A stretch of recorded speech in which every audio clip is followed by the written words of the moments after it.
多谢小安来关心卡洛风台另外一款的受灾户有一个无伤，因为平常时会往回台北甲台中，所以讲到伫台北市树林区呢，租一间这个好业厝，8月初为了要避风台，先等于台中大，因为呢要你装潢，所以讲无按保险箱，就将900万的现金先啊藏伫这个换衫裤的房间内箱仔底。大门的锁匙呢，大门的锁匙就交予保全的人员，无想到讲等台北了，发现讲钱就咧无去，警方怀疑讲这是熟悉人偷摕，当时发现讲这个保全人员调工劈开监视器，认定讲伊涉案真重大，果然伫大个所在，甲伊作为小型的仓库内抄到600多万的现金，另外300多万块已经可以提去行销啊。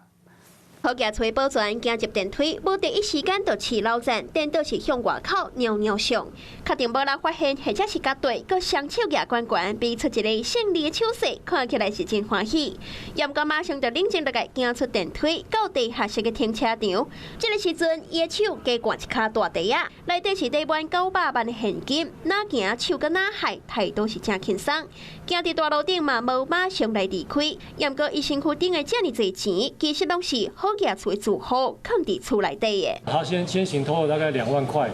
然后隔天8月2号的时候，他再度萌生这个犯意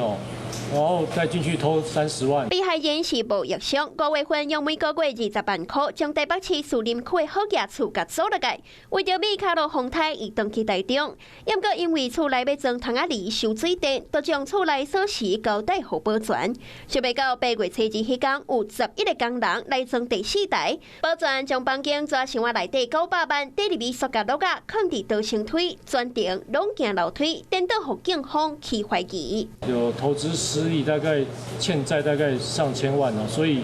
可能看到这一些现金就